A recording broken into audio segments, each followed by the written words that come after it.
my amplified unit. Top of the morning, afternoon, evening, wherever you are in the world, salute. It is indeed time to wake up, get up, and get amplified. This is Amped Up with BC for Sunday, March 13th. Man, is this month flying by. I, of course, am your host, BC Amplified, and we got a packed show today, man. We're going to talk the inductor for Rey Mysterio into the Hall of Fame. We have a name. We're going to see if you guys agree with this, if you like this decision. If you're an AEW fan, probably not. But we're going to discuss that. We're also going to discuss fans that are befuddled, that Rey Mysterio is going in this soon. So get that, right? Fans just think it's a bizarre situation, BC one of them. And then the other fans that are totally fine with this are confused as to why this is an issue. He's a full-time active roster member, bro. You're not even giving the guy a chance to fucking enjoy this thoroughly like you would if you were removed from the business for a few years, and then you get the invite, and then you get to have that Hall of Fame moment. I mean, you're doing him kind of dirty right now, bro. And there's fans that are befuddled that the rest of us are not on board with this. Of course he's a legend. Of course he's fucking a Hall of Famer personified. But you got to do this the right way. 20 days before WrestleMania weekend. 20 days. This shows you they don't even care about the Hall of Fame. And they're just throwing like full-time active roster members on. And just because people are okay with it. Just because we love Rey Mysterio. Listen, if you're totally okay with it, that's fine. But if you're literally befuddled as to why other people are raising a bit of concern, you're going to be educated once again in this vid. I went over this in yesterday's. I gave you 100 reasons why this is an alarming issue. Not just for Rey, but what it says going forward. And, of course, like clockwork, people just see a thumbnail and a headline, and then they just fucking take their fucking hands out of the Dorito bag or from their pants, and they just start fucking typing away. They don't even watch a fucking minute of the video yet, right? I gotta get basically my opinion. Watch the shit, you'll understand. You'll be educated, man. But I'll fucking say it again for those in the back, right? Because sometimes it takes saying it a couple of times for those that live in Dumbfuckville. You guys know where Dumbfuckville. It's located in the state of stupidity. And whenever common sense and logic is heard from afar, all of the residents in Dumbfuckville come out of the woodwork like groundhogs, right? They start popping up when they start hearing common sense and logic. Who's talking logic? Who's talking common sense? So we're going to go over the Rey Mysterio shit. We know he's a legend. We know he's Hall of Fame personified. We all love Rey. Booyaka, booyaka. But this is obnoxiously stupid, and it sets a horrible precedent for the future. You can disagree, it ain't gonna make you right. Again, I'll give you 1,001 reasons why this is... Okay, maybe not we'll be here all day if that's the case, but I'll give you a bunch of reasons why this is not good for Rey long term. This is not good for fucking the business long term, and certainly not the fans. I'll go over all of it, all right? But we're going to talk about the inductor, right? There is a name, and now we're just a little over 2 weeks away from, what is it now? Where are we at? What is this? The 12th, not the 3rd. I said the 13th earlier, didn't I? Sunday the 13th. It is the 12th. So now we're under 3 weeks away from WrestleMania, and we only have one name for the Hall of Fame. Oh yeah, this tells you, right? Tell me you don't care about the Hall of Fame without actually telling me you don't care about the Hall of Fame. They don't give a shit. They're going to use this for a little bit of a storyline with Rey and Dominic. And then years after fucking Rey's retired, he's going to be like, oh yeah, I'm already inducted. Damn, it would have been nice not to have done it years ago when I was still on the roster. Would have been nice to have that moment now.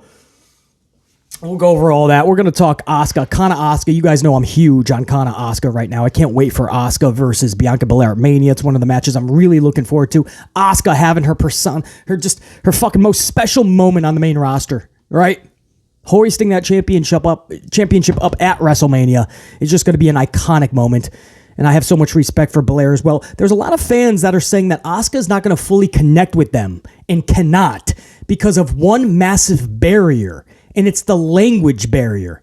They say, BC, because she cannot speak the proper English, I can't fully get behind her because she can't cut the proper promos. Is this necessarily the case? Is that really holding Kana Asuka back? This is a discussion a lot of people don't want to have for obvious reasons. We are going to have that discussion coming up. And we're also going to start off with a big situation with an AEW talent that took some words from a critic / journalist / fan who did not enjoy the last 5 minutes of AEW Dynamite. And this AEW talent took it personal, and this thing blew up on the social doohickey machine. That's where we're going to start off after a swig of coffee. So it's a packed show. Come on in. Again, smash that motherfucking up. Kick your feet up. Grab your fucking coffee.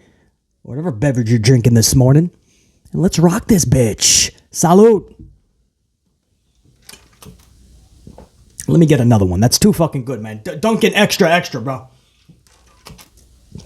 She actually made it beautiful this morning. All right, so that AEW talent that I'm talking about is QT Marshall. QT Marshall was a big part of the finish of Dynamite this week, and it was a botched finish for many reasons, right? We all know that. Even AEW tried and true diehard fans. This is a massive botch for the obvious reasons of what a stereotypical botch is, right? In the match, there was just botches. For instance, Wardlow gets powerbombed through this platform that's supposed to go through, right? Wardlow is obviously supposed to go through it. It doesn't break the powerbomb, even though it was a double powerbomb with Powerhouse Hobbs without the power on this move, and QT Marshall. Double powerbomb, but Wardlow only cracks the surface of the platform, so it looked really silly, right? I mean, Wardlow just cracks it a little bit, and then he's like, I can't get up, right? Like the little brother from the Christmas Story movie who's in the snowsuit, and the snowsuit is too large, and it's snowing, and he falls into the snow, and he can't get up, right? He's just too small, the suit's too big, he's in the snow, and he's yelling for his brother and his friends, guys, I can't get up. That's how Wardlow looked. He couldn't get up, and all he did was crack the surface. It looked pretty bad, right? It was another AEW finish botch, which happens all the time, we know that. The explosive death match, whatever it was, whenever there was supposed to be all these explosions, and all of a sudden, the sparklers went off. Sparklers. And it was called an explosive death match or some shit. I can't even make this shit up. Chris Jericho falling from up high on top of the cage through what was supposed to be a diabolical structure of like tables and platforms. Who the fuck knows? And it ended up just being a heavenly mattress, right? An air mattress. You could literally see like air coming out. I don't even know. It looks so comfortable. It's like if you go to your hotel room and you jump on the bed to see how soft it is. Jericho, it looked like one of those Sleepy's commercials for a mattress, you know, and slow motion, Jericho's like falling into the bed. And the camera angle was just so bad that you could see it was just a fluffy mattress, basically. And you guys can come up with a list of your own. All of these just botched finish. AEW is 4 years old now. They have to correct this. And here they have a platform that just didn't break. And then on top of that, you make one of your beasts, Wardlow, look absolutely foolish. He can't get up from just that. You just cracked it a little bit. I mean, you pride yourself on being the beast. You're not like the average dude. And then on top of that, it's falls count anywhere, but the referee starts counting as if it's last man standing rules. And he literally counts Wardlow out. Now, usually falls count anywhere. You get the pinfall somewhere in the, you know what I mean? It turned into last man standing at the very end. So there was those botches. And then there was the booking botches. Wardlow has been booked horrendously. We all know that. AEW diehard tried and trues will even tell you that. Thankfully, they're finally coming around and seeing that Tony Khan has stifled Wardlow 4 separate times now. This past Wednesday was the 4th time that Wardlow had momentum and it got taken away from him. It's the pot of water that is finally boiling. You wait, and finally you see the water boiling. All you got to do now is cook the pasta. Put the pasta in the boiled water. And instead, Tony comes into the kitchen once the water starts boiling, pushes Wardlow aside, and Tony Khan puts the lid on top of the boiling water before he puts the pasta in. All you're doing is stifling the boiling water. It's boiling. Just start cooking the pasta. It's time to eat, motherfucker. It's the same thing with Wardlow. Wardlow is the boiling pot of water. He starts the momentum. The water is boiling. It is time now for the chef to cook. And instead, Wardlow gets the lid put on him. He never gets to fucking cook the pasta. It's it. 4 separate times. And what's amazing with Wardlow is that he does get a good portion of fans that start to believe in him again. I saw this with Strowman a couple of times in WWE, where Vince would swipe the rug from underneath his feet every time he started to get momentum, but Braun would get a big chunk back, and then Vince would do the same thing to him. At that point, it just becomes internal sabotage. Or you're telling me you're just super ignorant and you don't know how to book Strowman. Same thing with Wardlow, Tony Khan. So this is either ignorance to the point where Tony literally doesn't know how to book Wardlow, or it's internal sabotage and he's doing it on purpose. I don't want to believe either one. But Wardlow does have fans that keep coming back and start to believe in him again because they want to believe that this time it'll be better, right? And at what point does it become an abusive relationship? You keep going back because you think they've changed their ways and it's going to be better this time. But you go back, you do the same thing, some fans come back, and then you get burned again. And the fans that stick by him always say the same, well, it's to set up something better. You guys don't understand.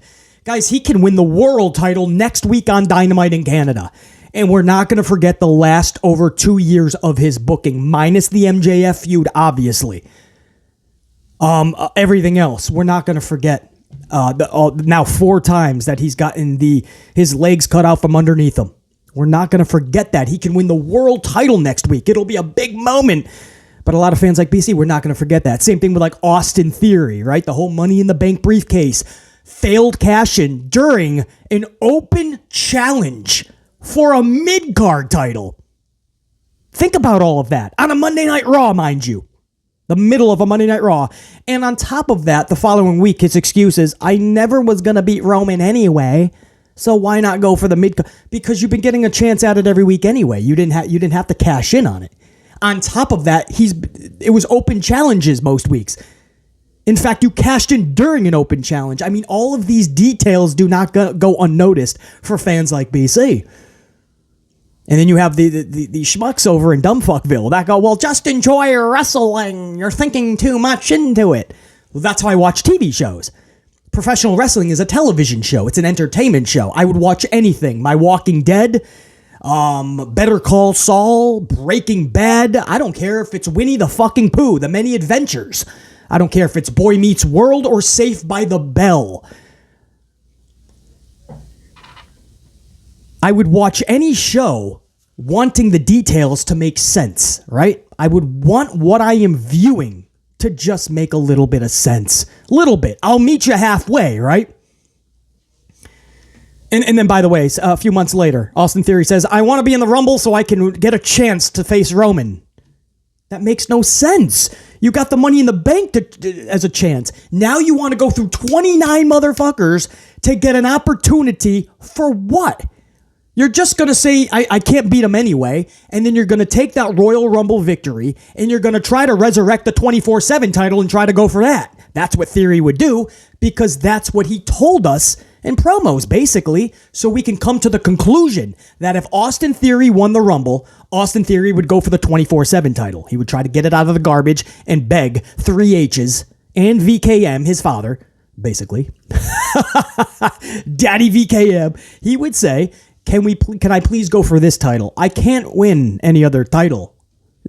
Because that's what he said in past promos. That's what you're telling me. I'm not going to believe he wants to now win the Rumble to take on Roman. The point is, what I am saying is, every single thing you do on these television shows They're going to be remembered because it's part of your journey. Your culminating matches and moments are set up by the journey and the path that you've taken. You don't want fans to forget that. Wardlow has been absolutely butchered booking-wise over in AEW.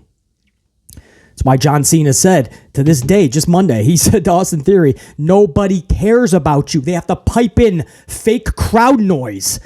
And that's after the reset. Months later, nobody cares. We don't want Wardlow to be that type of guy in AEW All Elite Wrestling. But that's what happened again on Wednesday, right? So that was another botch. So you have the platform did not break fully, just the surface. You have Wardlow looking like an absolute schmuck. I can't get up, right? No false count anywhere, turns into last man standing. Then you have the booking botch of Wardlow just hot potatoing the title after just 3 days, right back to Samoa Joe, making 17 different champions in 3 years for that title. 9 different champions, 17 different title changes in just 3 years.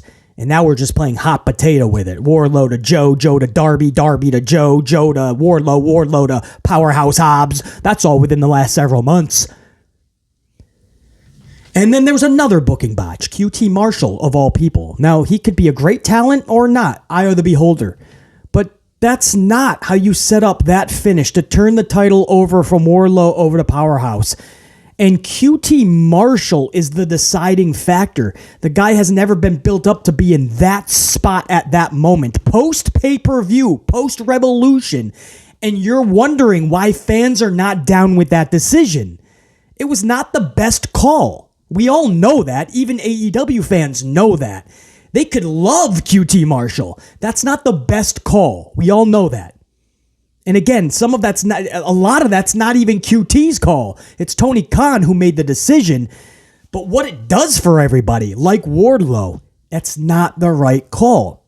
So that brings us to the actual story. That's the whole setup to it, right? And that was a whole side rant anyway about the finish of Dynamite. And then you can't be that befuddled that AEW Dynamite only pulled in 858,000 viewers post-Revolution. And that now the 3 of the last 4 weeks, they're in the 800,000s. Low 800s, by the way, too. 2 of those 4 weeks, 833 and 824. So now they're just having a hard time hitting 9. Unless Tony Khan can announce a major announcement in the future, then he can get fans over. But now you have Bravo shows. Like the station Bravo is now beating AEW Dynamite. And it's decisions like this that turn fans away. Well, QT Marshall recently had a big issue with a critic or journalist from a dirt sheet called WrestleInc.com. And his name, I believe, is Raj. I won't try to pronounce the last name. But Raj, apparently, I don't have his original critique on the last 5 minutes of Dynamite, but QT Marshall just didn't like it. So there was some type of an exchange between the two. So Raj sends a message over to QT. I don't know if he's apologizing. Let me read it to you. This is what Raj says to QT, because QT did not take too kindly. And I guess they've had a little bit of an issue in the past based on what QT just put out about an hour ago.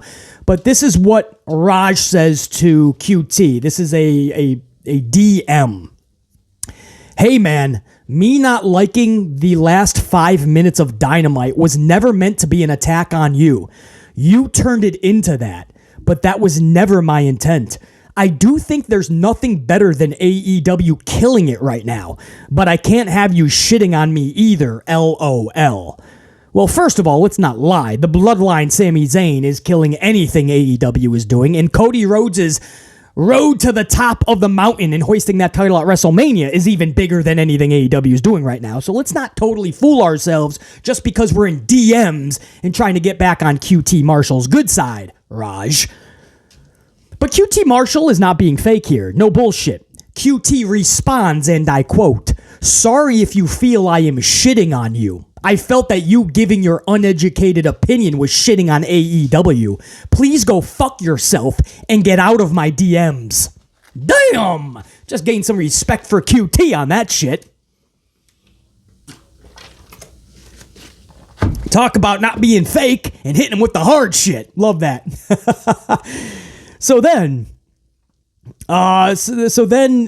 this kind of amped up a lot of the fan base. You know, is QT Marshall correct? You know, do we just need to relax a little bit more? And the finish was not that bad. And booking wise, this could be better, but it's not the end of the world. Or are people like QT? This ain't it, bro. It was bad. There was several different type of botches. Actually, during the segment, booking botches. As much, no shade, QT. You shouldn't have been in that spot at that point. You know, there's people. So the fans started to kind of take their sides on it. And it became a bigger deal. So QT, just about an hour ago, guys, this is fresh off of QT's social media machine. QT Marshall says this. It's kind of a lengthy statement. BC's going to read most of it.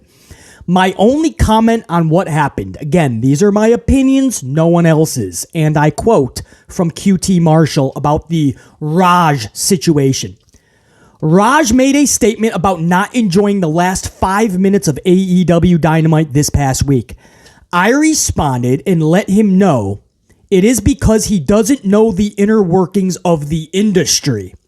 To me, Raj presented himself as a journalist, but he has since then explained to me that he is just a fan, claiming he doesn't know the exact reason why things were done on Wednesday.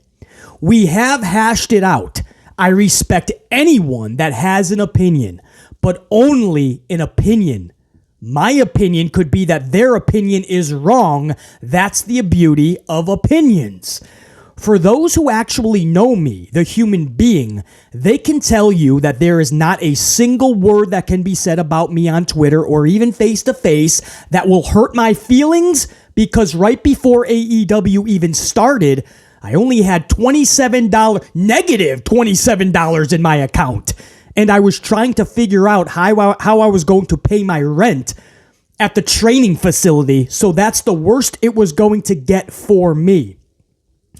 Regarding challenging Raj, when Raj said, let's handle this in private, I explained to him that we have a building, the Nightmare Factory, and we could settle it. I've been saying, come to my fucking factory and fight me, you piece of shit, since starting the factory on AEW TV. I also did not apologize to Raj when we hashed it out. I believed that would be fake, considering I wasn't, and am not sorry for our interactions. He understood my feelings, and again, the last thing I want to be is fake. I have seen too many talents lose major opportunities due to some expert having an opinion, but also having a rather large following and creating a narrative that could potentially hurt someone's career. To me, that is inexcusable. Fans, journalists, and everyone in between can be extremely disrespectful and downright shitty to many of the talents that are literally putting their bodies on the line for your entertainment. So for that, I will always stick up for the talents, top or bottom of the card. I love AEW. Are we perfect? Hell no. Do we try our hardest every week and leave it all out there? Hell yeah. Even the most inexperienced wrestler on our roster puts his heart and soul into every performance. Without AEW, I wouldn't have the opportunity to live out my dream. Did Cody hire me as his assistant? 100%. And I am thankful for that. Which is why I've always gone above and beyond to work harder than most to prove to Cody that I was the right decision. When it comes to AEW the company, I will always defend it publicly because I'm proud of what we do and what we've been able to accomplish. As regards to me as a talent, if you do not like me, great. If you think I am not worthy of TV, fantastic. Again, these are all opinions. Once again, being honest, I listen to the live crowd. The paying audience in the arena is what I go by. Especially in a world where someone can create an account, say something harsh, delete the shit, and I'm not everyone's cup of tea. I don't have to be. I just have to do my job, whatever it is that evening. I appreciate those that stood up for me, but you do not have to get in a Twitter war with another fan having an opinion. I can handle it. And he goes on, when a fan kind of combats that, this was about less than an hour ago, a fan jumps in and says, whose fault is it that you had negative $27 in your account? Weren't you in ROH and doing other things? Don't you brag about being rich and having all these cars and everything? Who gives a shit about your lack of budgeting money in your last? That doesn't make any sense. Who gives a shit about your lack of budgeting? You're not a good on-air talent and shouldn't be on air when others should be. So this fan hit hard. QT responded, yes, I sold everything I had, quit my job, and opened a wrestling school to help others achieve what I once wanted. So yes, I struggled, but I believed in myself. But he did not make mention of you're not a good on-air talent and you shouldn't be on the air when others should be. QT didn't acknowledge that, however. So that's the ongoing situation, guys. This was a big thing in the wrestling world yesterday. I was going to mention it during my review yesterday, but I knew I had the SmackDown review. We were going to talk about Alexa Bliss and her relationship with the WWE deteriorating, and BC wanted to make that a focal point as well, because WWE and Alexa Bliss, they're kind of going in separate paths right now, and Alexa's not too happy. So I wanted to cover that. We had the new name for Paige Saraya's new faction in AEW with Tony Storm and Ruby Soho, the Outcasts. So we talked about that as well. So I said, you know what? This is about a half an hour I would have to take because there was a lot going on with the QT Marshall situation yesterday. A lot of people fucking chiming in, and QT Marshall was not having any of it, man. He was not fucking happy. My boy JD at one point chimed in. He's in this thread, and he says this QT versus Raj argument or something is going to be better than Rampage. And QT just said, don't even, JD. Just like that. Like, dude, take another step, basically. I'm going to rip you apart. Like, QT was not having any of it. And that was just a harmless fucking comment. That was just saying whatever. It's the truth. It's fucking Rampage. This is more interesting. But QT was just putting everybody on notice. Like, dude, I'm not in the fucking mood. Because this thread was lengthy. I mean, there was a lot of people that were just chiming in.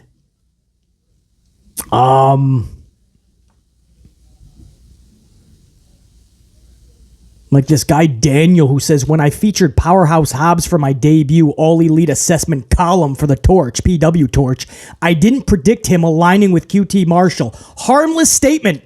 And QT responds, because you don't know shit about our industry. Now, you could easily say he's in character. This is great. And I love that, by the way. I don't have a problem, I guess. But we're blurring the lines too, right? He's in character, you could say, for that. And then all of a sudden, he gives a 4-page essay on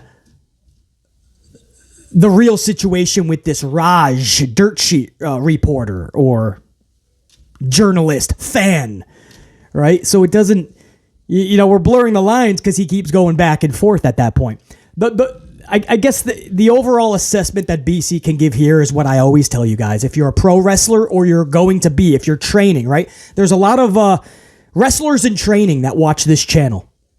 And to you guys, to the young wrestlers that are in school right now, and hopefully one day you're in the big spotlights, under the big spotlights, and BC gets to watch you. One of the biggest pieces of advice I can give you is stay the fuck off the social media machines. You know, some people think that you have to have them to promote yourself these days. You do not. You literally do not. Stay the fuck off of it. You have more time during your day. You can fill your day with actual work, actual shit that fulfills you and doesn't take away from your day. That doesn't... It's one of those things where you have to just make it a habit to stay the fuck off shit like that, because too many of these wrestlers, they just respond to everything. They just dig their own fucking hole. Don't respond to bullshit. You are an on-air talent. You do your shit. they're going to talk about you, not vice versa. And it never should be that way. You let them talk the shit because you are the shit.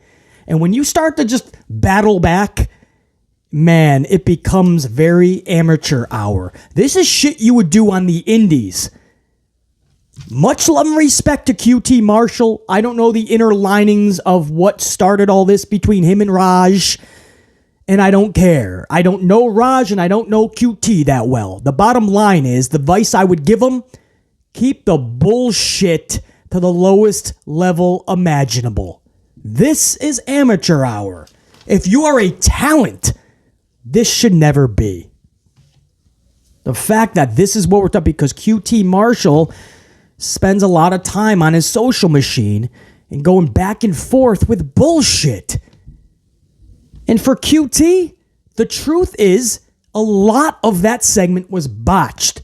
And again, most of that's not even, like you said, you're just doing your job, whatever Tony told you to do. Tony Khan doesn't have the pulse of his own show, and he's losing that. And because of that, his own fan base is turning away. It used to be the high peak of 950,000 was the peak of his niche audience. It has lowered all the way to 850. That's not good. So QT says, I'm always going to defend the company that I work for. I love AEW. I will always defend it publicly. If you really want to help, if you really do truly love your company, go to your boss and say, boss, there's a lot of things that need to be corrected. I am willing to help out. No extra money. I don't need any extra financials. I'm willing to put this company, put it on my back. Whether that means training more, creatively, raising red flags when they should be raised. But to turn a blind eye to it and act like, oh, well, sure, can we be better? Yeah, but whatever they do, I'm just going to defend it publicly. You're not going to help your cause, bro. This should have never even been addressed. This Raj guy has an opinion of the last 5 minutes of the show. Who the fuck cares? Everybody has an opinion. They're like assholes. Everybody's got one, and they're usually full of shit. That's why on this channel, I can't stand opinions. We'll give them, so it's a podcast, so there's going to be a lot at times thrown out. But for the majority, we always talk facts, right? I always like to talk numbers, statistics, metrics, right? Because when you do that, trends, right? Trajectories. Because when you do that, you can't really argue. So we can all be on the same page because we're talking in facts. Factually, a lot was wrong with the finish of Dynamite this week. Factually, the numbers tell you that. And I love at one point, QT shows like he tried to shut somebody up by the actual rating. He shows the minute by minute. And like the final like minutes, there was like a slight uptick. And when I say slight, I mean slight. And again, QT knows there's many reasons why you see slight upticks at certain parts of a show. If you look at the overall trajectory, ain't nobody buying that shit, right? And if you follow numbers weekly, segment by segment, cue by cue, minute by minute, you know that not everybody was going, oh, QT, I gotta tune in. So much love and respect, man. We want this to turn out good. You know, we've got respect for Powerhouse Hobbs, and I'm a fan of managers, and if QT is going to be that dude, let's rock. But, you know, there was a lot more bad that outweighed the positive, a lot more negative, and that's the problem. So to start calling out people for having a critique of the show when they don't even, it wasn't a personal attack on you. They had their own thing. And Raj, I think he runs Wrestle Inc. So I don't know. And then he starts fucking kind of taking jabs at other people and fans. It's weird. Like, just, there's no need for that. You know, you're the talent. You are. You don't have to engage in bullshit. You know? It's incredible. But that's the situation with QT, man. Stemming off of that awkward, bizarre, botched finish in many ways Wednesday night. Since then, QT has been very busy getting into verbal altercations with the wrestling world, basically. So we hope that gets solved by just getting off of the social machine, in living your fucking world outside. Go play. I don't even give a shit if it's in traffic, but find a hobby. Enjoy yourself. Next up, I want to talk Kana Asuka. You guys know how high I am on Asuka. I think this is just going to be a huge WrestleMania match with her and Bianca Belair. Two of my faves right now. They're just so good. They're, I would say, top of their game still. Asuka's about 41, 42-ish. 41, I believe. Possibly 42. That tells you something, right? Meiko Satomura is 43. Asuka's like at least 41. And there's some of the best talents in the world right now. Those Japanese women, like a fine wine, they get better with age, bro. It's amazing. So I would say they're still prime for sure. Bianca and Asuka. And now with Asuka with this new Kana personality, that murder clown Kana character is back. I'm so fucking looking forward to this. And to me, she is so over. I mean, look at the respect that Asuka has in the wrestling world. And that is why I bring this up many times, recently, the last year, I bring this up a lot. How when Asuka was the Raw Women's Champion, Vince didn't do anything with her, right? He just had her try to give other people the rub that Vince wanted, right? His blonde bombshells. For instance, while she was the champion, Asuka had to tag team with Lana. Match after match, week after week. Lana. And the only reason that tag team got broken up and Lana got kicked to the curb was because Charlie Flair came back. She was off for a while. And Vince wanted her to get cheered, but there was no connection with Charlotte Flair. So he had her come back and tag up with Asuka. But Asuka's the Raw Women's Champion. It's bad enough she spent weeks with Lana. Why now does she have to hold the hand of Charlotte Flair? It's because Vince knew, like we all knew, Asuka was so respected. Most of us love that woman. And she's amazing. So Charlotte came back right into a tag team with Asuka. And Asuka never really had a true Raw Women's Championship reign, unfortunately. So here we are. This is the best she has looked on the main roster. 3 H's Paul Levesque. For everyone that says I'm too harsh on him, because I clearly think this is his call. I don't think Vince would ever let Kana Asuka get this much push. So Paul Levesque, I have to believe, is behind that. I love it. This is the best she's looked on the main roster. And we know how Paul Levesque booked her back in the black and gold NXT days several years ago.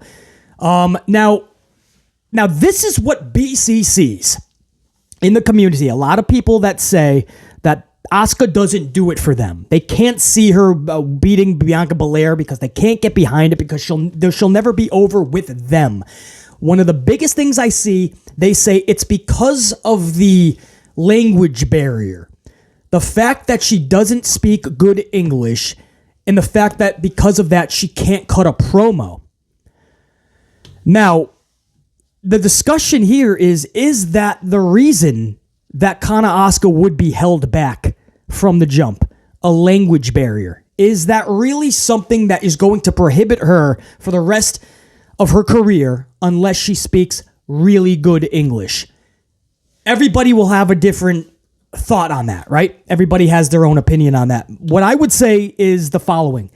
Should she be a little bit better English-wise? I would say yes, right? She's been the standard time to learn English, if you're really jumping into it, right? From another country and you're going to learn, or from another territory and you're going to learn English, it takes at least a year to be fluent in English business-wise. In other words, be in a business, right? People that transfer to a company in the U.S. and they have to learn English. The proper time is a full year. Not saying you can't learn it sooner. Not saying it won't take a little longer. But a full year at least in a business setting to learn proper English. That's right on the Google machine for you guys to see. So even if you double that, right? Because you're busy as fuck, but you have a lot of downtime, you're on the road. Say 2 years, right? If you really want to be the best at your craft and really make sure that you're checking off every box, yes. 2, 3 years, right? Let's triple that. 3 years, but learn English really good. Okay, yeah, that's going to help Asuka, no question, right? So we look at how long Asuka's been in the U.S. for WWE. I believe 7 years, right? and somebody can correct me if that's wrong, but I believe 2016 was her NXT debut. 2016. If I'm wrong, it's only about a year, maybe 2015. But I think 2016, because I remember she won the NXT championship in 2016, I believe anyway. So that would be seven years, right? 16, 17, 18, 19, 20, 21, 22, 8 years. We're on our 8th year, if that's the case. 2016, 2017, 2018, 2019, 2020, 2021, 2022, 2023. We're on our 8th year. So I agree. After 8 years, US WWE, yes, I would think that Asuka would speak better English. I'm not disagreeing, guys. And I also agree that her picking up the mic and just screaming, it's gotten old years ago, right? And when Kana Asuka, that personality came just 2 weeks ago, was the first time she actually grabbed the mic and started screaming for Bianca to come out. And I was like, no. That's just Asuka. Kana Asuka should not be screaming like that. Like, let's simmer down a little bit, because then it's just, it's too berserk at that point. It becomes a little bit comical. So I agree with the sentiment that it would be better if there was a little bit more put into the English. And then she can cut promos, proper promos, several minutes long without just screaming Japanese. But I'm going to counter the fact that she'll never get over with that part of the fan base because she doesn't speak the best English and can't cut proper promos. I'm going to combat that a little bit. I think that's bullshit that she'll never... Every other box is checked off. I mean, if you look at... Now, some of these people, absolutely, they had managers. Like, Yokozuna, all right? Yokozuna, he said one word, Banzai! That's all he said. Now, yes, he had Mr. Fuji, but Mr. Fuji was not a promo either. It wasn't until they got Jim Cornette where they were actually cutting decent fucking promos. Mr. Fuji just went off on his own tantrum. Yokozuna, whether he came out with Fuji and Cornette, or just by himself, which was many times, Yokozuna captivated. Yokozuna did not have to cut a promo. Yokozuna didn't have to say anything more than Banzai. That was it. That was Yokozuna. There's people like that, right? And you can think of there's so many names that you can go back and say, well, they were not about the promo, nor should they have been. I mean, that is the character. You're buying into the entire presentation. With Asuka, you're buying in that this is a Japanese buzzsaw rock star, and she's chopping motherfuckers down. That's what you believe Asuka was in NXT Black and Gold. That's what you now start to believe in with Kana Asuka. She's a buzzsaw rock star chopping motherfuckers down. That's the character. The fact that she speaks predominantly, obviously, Japanese, it's a bonus. It fits. That's what I want. So you make her promos shorter, no question. I cannot express enough. I agree. A bit more proper English would have been great for promos by your 8th year in the company, right? I wish there was more dedication to that. By now, yeah, it'd be awesome if she was fluently spitting shit out. But let's not act like she hasn't gotten tremendously better from day one, right? A lot has gone into it. But yeah, man, Asuka cutting a 4 or 5 minute promo on a Bianca would be pretty fun. But that's not what we can get. Right? That's the deficit of Asuka. That's the negative. That's in the negative column. I get it. But there's so much more that she not only has to offer, but she checks off the box to the highest degree and most amplified of measures that it more than makes up for it. So I agree, but that is by far no reason why that should be the block, right? That she'll never be over in your eyes because of the English or language barrier. I don't understand how you're not seeing every other special attribute that she delivers on a nightly, weekly, whatever fucking match by match, appearance by appearance performance. I don't see how you're not understanding that this is her division right now for the Raw brand anyway. It's her moment at WrestleMania. So for those saying I just don't see it, her hoisting up the title at WrestleMania doesn't do it for me. She's never going to be fully over for me. eye of the beholder, that's your opinion. Salute, bro. I'm not trying to change your mind, but I'm hoping that you look at it from the other standpoint.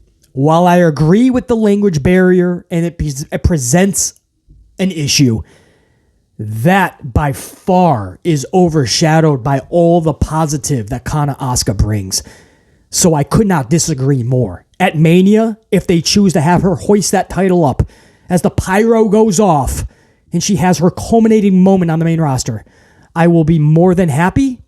It'll be more than deserved, and it will be epic for her, the company, the industry, and all of us.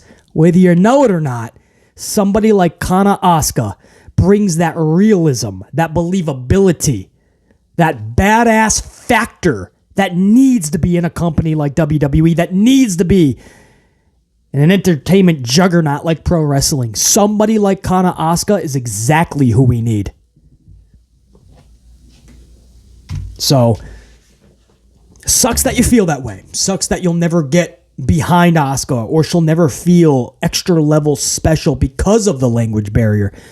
But I hope one day you can see everything else that she has to offer, and that the language thing, that's almost an afterthought. You can creatively book somebody like Asuka a billion different ways that has nothing to do with her uttering a word.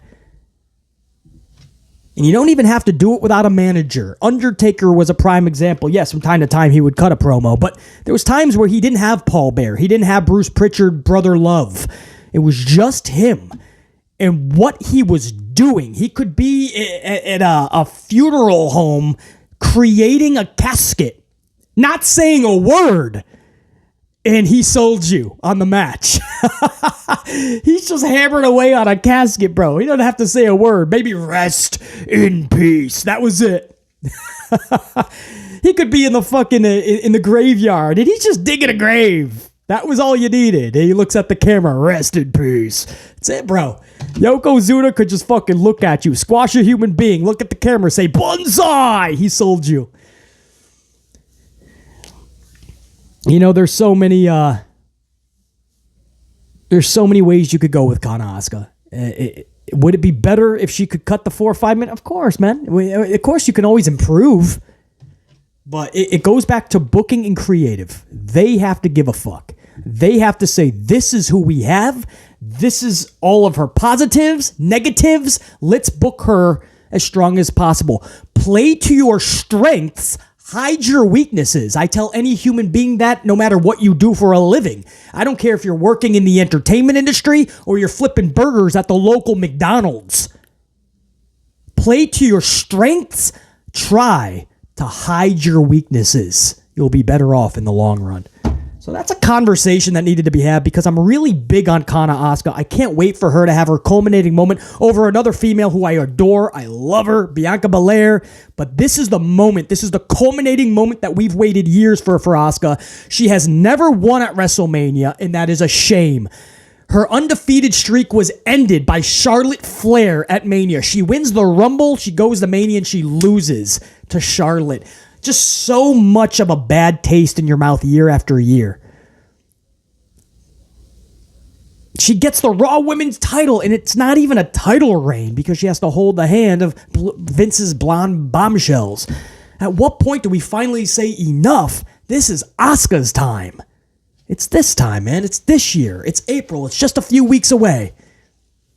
And if you can't get behind that because of a language barrier, sucks for you. At least be happy for BC and a lot of us, and especially Kana Asuka, because we get to see this unfold. She gets to finally have that culminating moment, man. So that's the discussion on that. It has to be had in the community. Nobody really wants to touch up on that. But I felt it has to be said because in a few weeks, we could be seeing that moment. We could be seeing Asuka hoist up a title while Bianca Belair is looking up at the lights. And it's going to become a big discussion anyway, you know. Oh, man, they gave the torch over. They gave the title over to Asuka. And you're going to see all this discussion, everybody's opinions. Don't forget, we talked about it here first, man. And moving on also, where do we want to go? Went over the QT thing.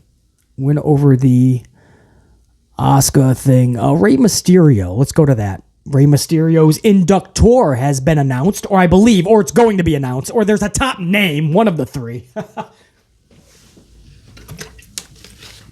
But Conan looks to be the inductor for Rey Mysterio for the Hall of Fame this year. Now, a lot of AEW fans think that he's overly critical on them and that he's somehow like in cahoots with WWE and he just never likes anything about AEW. There's not a whole hell of a lot to really thoroughly enjoy over on the AEW side of things, guys. For a lot of us, we're trying to enjoy it. A lot of us just are not. Even their tried and trues are walking away. I've said that a billion times this week alone.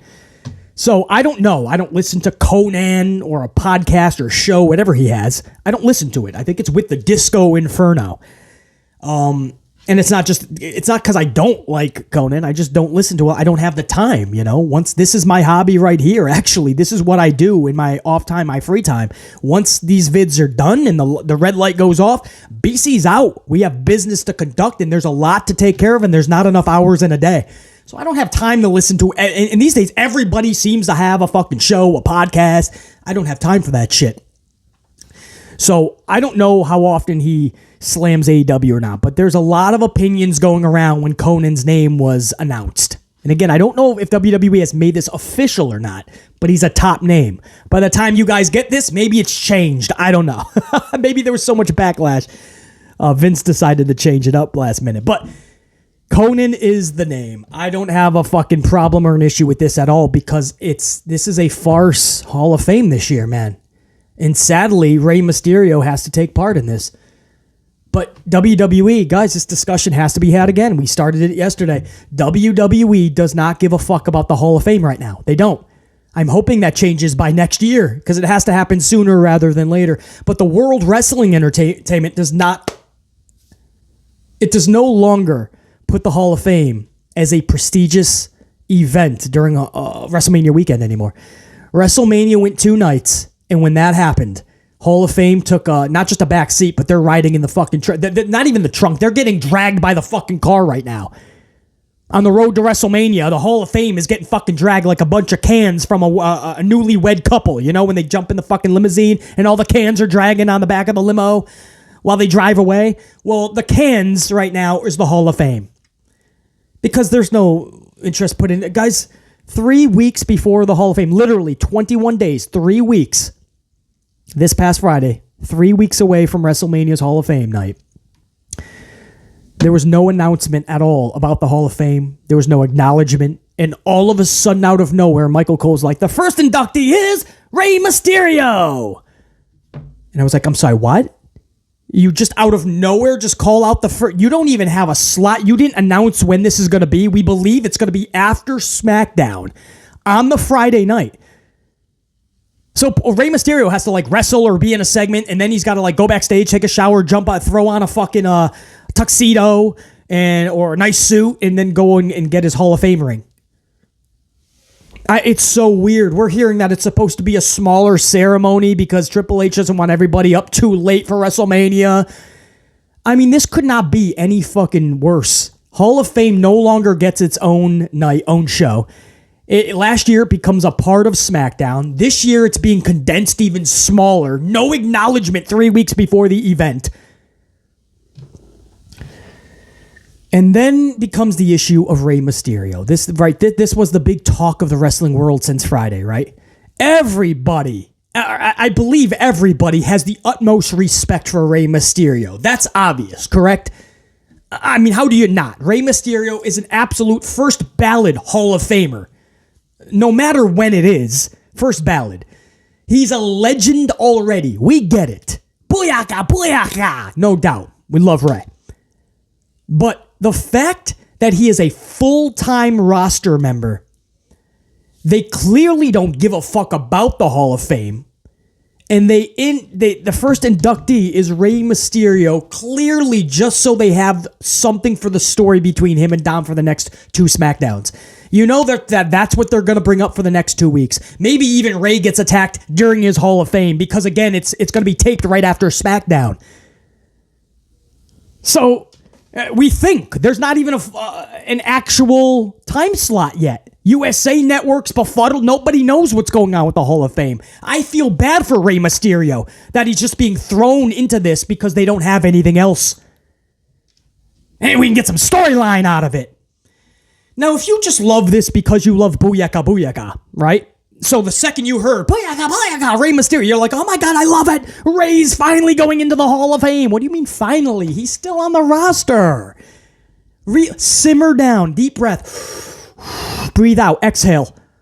It doesn't have to be sudden just because attention spans are that of a fucking squirrel hopped up on TK Stash. Why are the attention spans so fucking quick and on to the next? I literally, guys, we talked about it yesterday. I saw people going, I like this decision because it's you're not guaranteed tomorrow, so this has to happen as soon as possible. Somebody actually said that. You're not guaranteed tomorrow. We have to do this as soon as possible. I'm happy with this. Because you're scared that there might not be a tomorrow, you have to induct wrestlers into a bullshit Hall of Fame? What the fuck? So if that's the case, fucking Brock, Drew, Sheamus, they all have to be inducted within the next 2 years because we're not guaranteed tomorrow. Because we're afraid, like The Walking Dead, there's an apocalypse coming. We have to throw it in, so we have to move it from like 4, 5, 6 inductees every year. We have to make it 50 to 60. We have to get everybody in within the next 5 years because the apocalypse is coming. I literally saw somebody say, I like this decision because you're not guaranteed tomorrow and we have to do this as soon as possible. I'm fucking dumbfounded. I saw another person go, I genuinely don't understand what the issue is here. Rey's a legend and an obvious Hall of Famer anyway. Not everything has to be a problem or a debate. You generally don't understand the issue? He's a full-time roster member. This is doing him an injustice. The whole point of a Hall of Fame is that when your career is over with, you get to fade out, enjoy your retirement, everything you accomplished during your career. And a few years down the road, you get to return to the sport that you helped propel to wherever it is, hopefully much better than when you started in that profession. You get to come back. You get to hear the adulation. Everybody gets to see you a few years later, gets to see you. How are you doing? Hear some of your stories. Reflect. You get to enjoy what you miss so much. Right? That's a Hall of Fame. That's why NFL and in sports like that, you wait 5 years. Baseball, there's an amount of time that you wait. It's not just for the sport to know that you're definitely retired so they don't look like an idiot. It's for the recipient, right? The person gets to go away for a little bit. Of course, they're going to miss it. It's all they know is playing that sport, getting up early in the morning, practicing, going to practice, doing what you got to do. It becomes your life. And when you don't have it anymore because you're retired, you miss it. And it's hard. So a few years later, you get that phone call and you get to have that big moment, man. And you get to have all your family and your friends and everything is right, man. You get to revisit what you spent such a big portion and part of your life on. That's a Hall of Fame. The fans get to see you after a few years, man. A few years down the road, 2028 even, all right? Not even that long. 2028, Michael Cole says, and this year's first inductee is Booyaka, Booyaka! And we all are like, oh shit, Rey Mysterio! It's gonna be so good to see him, dude. He's been only retired for 2-3 years, but it's gonna be good to see him, man. So well deserved. You don't get that, no. 3 weeks before an event that doesn't even have a time slot right now. Nobody knows what's happening with the Hall of Fame. Nobody knows when it's actually going to be on. No tickets have been fucking sold. We think it's just going to be the SmackDown crowd. And Rey Mysterio, who's already wrestling, by the way, he's going to have a match at Mania. He did not announce his retirement for Mania either, by the way. Maybe he does that because of this. I don't know, man. You have some people going, well, basically, it's clear he doesn't have that many years left anyway, so I see no problem with this. If you respect Rey Mysterio, you want him to have that big moment years after he retired. This guy is not going to properly even be able to take it all in. Do you realize that he's going to have to be part of SmackDown? He's in a storyline. He's going to have a match at Mania. He's going to be involved in many more segments, matches, and shows going forward after Mania. And now he's going to have to accept a ring in between all of this. In between appearing on SmackDown and Mania the next night, he's going to have this big moment at the Hall of Fame. In 2, 3, 4, 5 years after he's retired, he's going to look back and go, damn, I wish I enjoyed that a little bit more, but there were so many things that I had to remember and have on my mind. My SmackDown segment, I had to fucking plan my match with Dominic. We had to do the storyline at the Hall of Fame. I don't understand why people, if you like this, okay, BC, I have no problem with this. I like this. I like doing it this year. I'm fine with it. That's fine. That's your prerogative. We could not be further apart. I could not disagree more, but that's our opinions. But if you're one of those people that are actually befuddled, that people like BC think this is bizarre and it sets a horrible precedent, then I don't know what you could possibly be fucking thinking. It's not that hard to believe that people think this is bizarre. Undertaker just retires last year. You blink, you snap your finger, and he was already in the Hall of Fame. I'm sure if you ask Mark Calloway today, he'd probably say, well, damn, it would have been better if we just let it breathe for 2 years. You know what I mean?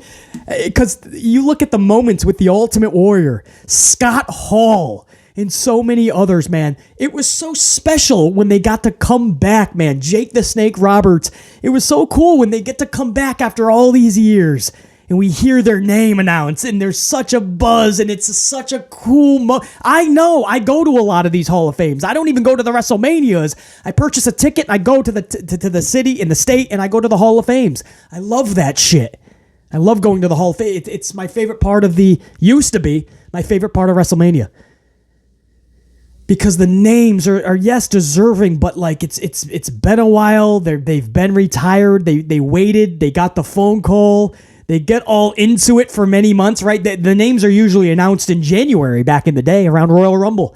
Through February, they get to have all their family and friends, their ducks in a row. They order their nice suits or tuxedos. It's such a fun thing. And that's what makes the Warriors and the Scott Halls and all of them, the Jake Robertses, all of them inductions so special. The Gene Okerlunds, the Bobby the Brain Heenans. You know, and nowadays it's like Undertaker announces retirement next week. And the first inductee, The Undertaker. Wait, what? Can't we let it relax? Let it breathe. Let him enjoy retirement for a couple of years. So the Hall of Fame means so much more. Rey Mysterio, and I said last year, this sets a bad precedent.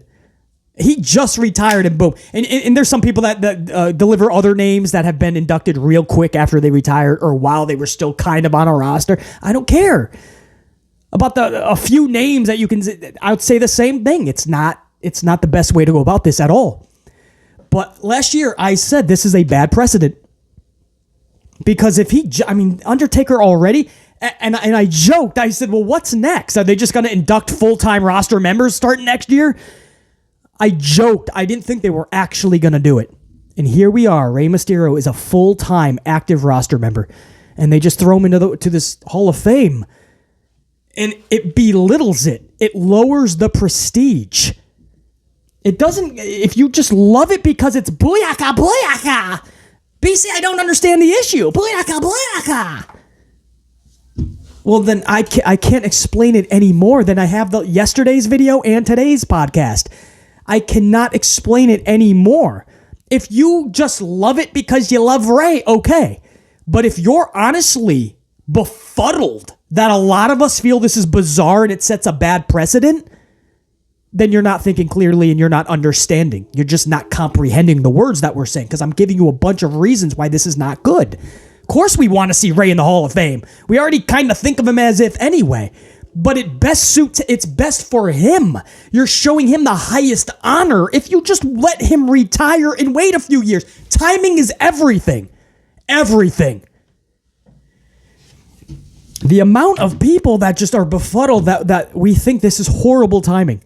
I don't understand the problem. It's Rey Mysterio. LOL. It doesn't matter what the timing is. I don't have a fucking problem at all with the timing. It's booyaka booyaka.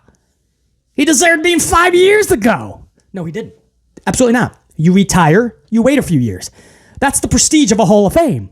Well, BC, WWE is not like other all Hall of Fames. I understand. But for years, they modeled themselves as such, right? They tried to be prestigious even without having an actual physical Hall of Fame, which already makes it stupid. But we still want to believe in this shit. And a lot of casual fans, people, not even fans, watch Hall of Fames, right? Because they're watching with their significant other. A lot of ladies love when everybody gets dressed up and there's like awards on the line or prestigious honors, like a Hall of Fame induction, right? Females love, so if their man is watching the Hall of Fame and their lady walks by and they see everybody gussied up and there's a stage, right? The female sits down. And if that female says, well, who's that? When did they retire? Booyaka. What's his name? Rey Mysterio. When did he retire? How long has he been gone? And you look at her and you go, well, actually, he's still wrestling full time. He's still on their roster. Yeah. The lady's going to go, oh, he's full time, but he's going into a Hall of Fame already? Yeah, he's been wrestling for many decades, so they're just saying, fuck it. We're weird like that. Yeah, we're fucking weird. And she's like, okay. It's not fucking, but that's like stopping the fucking season in 4 years. 5 years from now, stopping mid-season and saying that fucking Patrick Mahomes deserves to be in the Hall of Fame. Or 2 years ago, while Tom Brady was still very active, saying, we're going to put you in the Hall of Fame this year, Tom. You've had a legendary career already. I know you're not retired yet. This was after his first retirement, by the way, last year. 2 years ago, saying that Tom Brady's going to go in now because why wait? According to some people, life is short. You're never guaranteed tomorrow, so we have to do this fast. We have to do it now. Tom Brady's going to be like, wait, what the fuck? Like, I'm honored. I always envisioned that day and what it would be like and how much of a cherry on top of the career that I've had it will be. But whoa, too soon. I'm not retired yet, man. Like, why are you pushing this so fast on me? Like, let me retire, settle in for a few years, and then that phone call would be so much more prestigious. And I could get so excited and return to the sport that I fucking spent so much of my life in. You know what I mean? Like Tom Brady, Brett Favre, Patrick Mahomes, Aaron Rodgers. No matter if he's a Packer by the end of this fucking this week or not.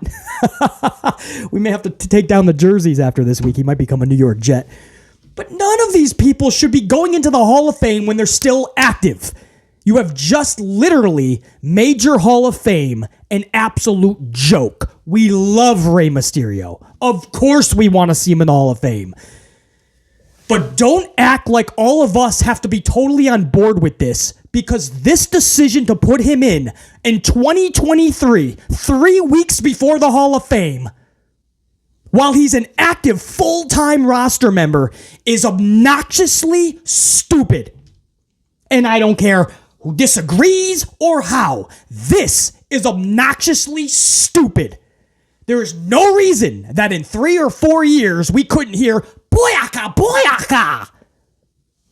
Because you're going to hear it on SmackDown an hour before the Hall of Fame. You're going to do the induction, and then you're going to see him wrestle the next night and going forward. And when he's actually retired, that's it. There's no special moment after that. Maybe a Raw 40th anniversary show. And you're just going through all the names, your prestigious names. How many big names do you have left? Ray could have been a huge headliner in the future. Who do you have left? Batista's going to be this year or next year. If I'm Batista, I want nothing to do with this Hall of Fame. This is a sham. 3 weeks before, there's no announced date, no tickets sold. We think it's just going to be tied in with SmackDown, and they're even going to lessen the time because nobody gives a fuck about the Hall of Fame this year. It's sad. If I'm Batista, I want nothing to do with it this year. But who do you have big names left? Jonathan Cena, Randall Orton, Brock, I guess, Brock Lesnar, Dwayne Johnson, and maybe a few others. Headliners. We're just throwing them out like candy now. Last year, Undertaker, 6 days before, I retire. Oh, well, let's roll with it. Let's throw him in the Hall of Fame. It's Texas. Rey Mysterio, I'm not even retired yet. Who cares? You're going in this year. What? Again, if you just don't mind it, because I love Ray, that's fine. We all love Ray. Of course, he's a Hall of Famer no matter what. But if you don't understand why we think this is bizarre because it just is a ripple effect and it sets a bad precedent. I mean, in 2 years, are we just throwing in Sheamus and Drew McIntyre? I'm okay with it. I love Drew. I love Sheamus. It's not about that. The Hall of Fame is already looked at like a fucking joke, a sideshow, a mockery of an actual Hall of Fame, a farce. Why do it even more? Why put final nails in the coffin? Timing is everything to us. Don't be befuddled because we're not fully on board. We all love Ray. Don't get it twisted. The timing of this is bullshit. This is obnoxiously stupid. Obnoxiously stupid.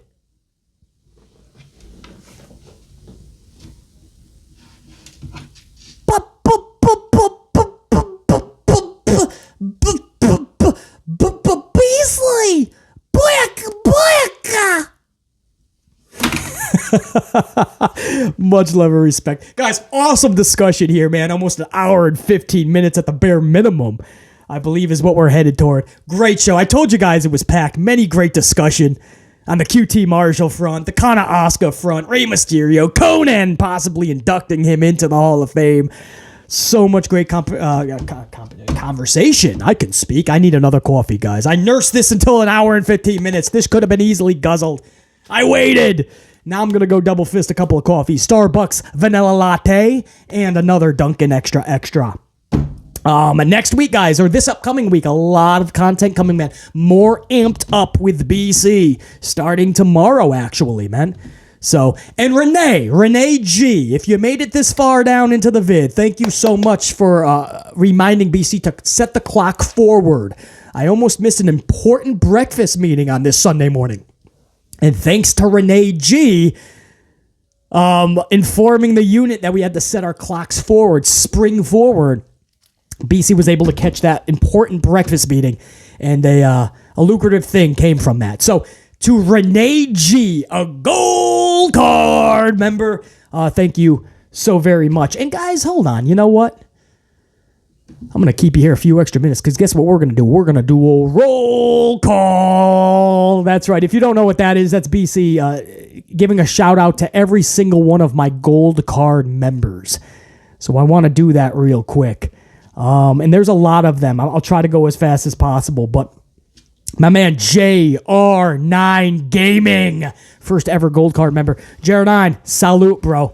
Gold status. Jack Brewer, Godswilla, Ash Sims, Jacqueline Robinson, Sir Charles, Sadiqa Flowers, Anthony Bowley, Ray Foreman, Kim T, Dante Jaron 23, A. Merrick, James Miller, Eric Leno, D. Carre, Cy Parker, CJ White, PB Sillapride, Deontay Thomas, Sam Byers, Ash Steggles, DJ is a prodigy, Alicia Vukovic, Batty Banks, Trina Scott, Patrick Charles, Pimp Jesus, Richie P, Janelle Layton, Raymond Carone, Nessie Sunflower, Discovery Metal Legion, Santivia Major, Jared Kelly, James Shrimp Fajitas, G, a.k.a. True Life to God, WWE AEW Marvel fan, K. Doherty, Christopher Blackshear, Network Guy Dave, Eric Decker, J, Dwayne Piazza, Quentin Gilbert, Pile Driver Finisher, Savage, 1024 The Punisher, Brand Q featuring Quincy, Rachel Raka, Mr. Big 200, Titan Poetic Chef, Smokey, Eric Newton, Jamal Straken, Venus Soldier 92, Robert Hurt,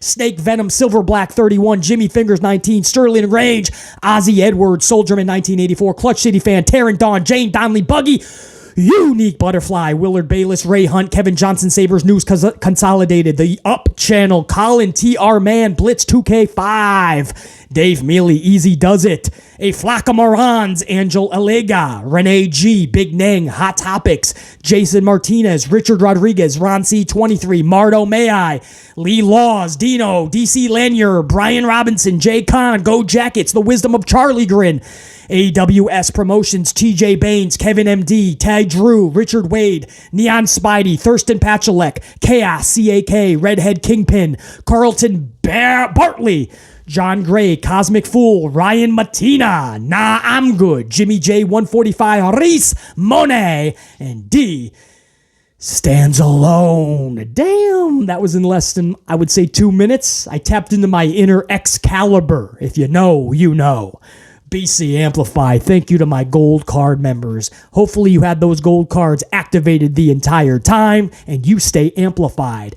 To the rest of my amplified unit, my non-members, my entire red team, I hope you fully kick some ass during this podcast and for the rest of the weekend. Red team, go! Gold team, stay activated. Top guy, I'm out. BC saying think, be, live, amped always. Till next time, check you.